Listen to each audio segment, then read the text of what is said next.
Hello दोस्तों, welcome to my YouTube channel. तो आज मैं आप लोग के लिए लाया हूँ एक ऐसी कहानी जो जीवन में बहुत कुछ सिखा देती है। तो इस कहानी का नाम है गरीब और अमीर की दोस्ती। चलिए कहानी को स्टार्ट करते हैं और वीडियो में पूरा बने रहिएगा। इस कहानी में एक गरीब लड़के की दोस्ती अमीर लड़के से होती है। वह दोनों बहुत अच्छे दोस्त बन जाते हैं। यह उस दिन की बात है जब वह अमीर लड़का अपनी कार से घर जा रहा था, मगर रास्ते में बहुत तेज बारिश होने की वजह से कार को चलाने में परेशानी हो रही थी। इसलिए वह कार रोक देता है।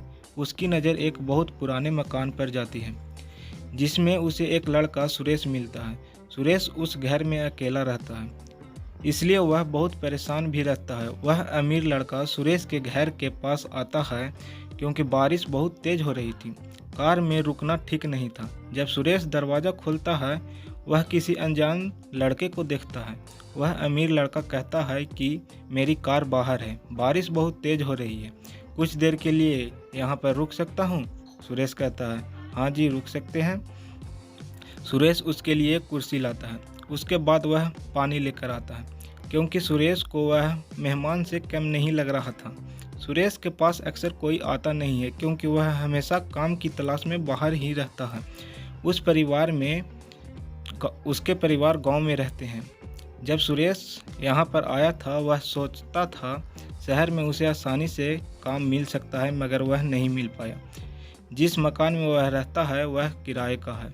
वह अमीर लड़का सुरेश से बात करता है। वह उसके जीवन के बारे में जान लेता है। अमीर लड़के को लगता है कि मुझे इसकी मदद करनी चाहिए।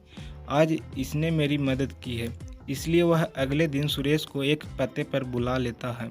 आज सुरेश को नौकरी मिल गई थी। सुरेश कम पढ़ा लिखा था, मगर आज उस अमीर लड़के की वजह से एक कंपनी में नौकरी मिलती है। वह कंपनी में सफाई का ध्यान रखता है। अब उसे इस कंपनी ने एक घर भी दिया था।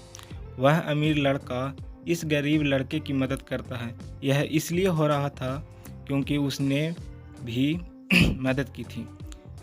जब हमारी कोई मदद करता है तो हमें भी मदद करनी चाहिए। यहाँ पर यह कहानी भले ही एक अमीर और गरीब की है, मगर यह रिश्ता दोस्ती का भी है। साथ ही इस बात का भी ध्यान रखा गया है कि जब हमारी कोई मदद करता है तो हमें भी उसकी मदद करनी चाहिए। कुछ लोग सोचते हैं कि जब तक वह हमें मदद नहीं मांगता है तब तक हम कुछ नहीं कहने वाले हैं, मगर ऐसा नहीं सोचना चाहिए। हमें उसकी समस्या का एहसास होना चाहिए, उसके बाद विचार करना चाहिए कि हमें क्या करना है। अगर आपको यह कहानी पसंद आई है तो शेयर ज़रूर करें। Thank you. दोस्ती में कोई अमीर या गरीब नहीं होता है।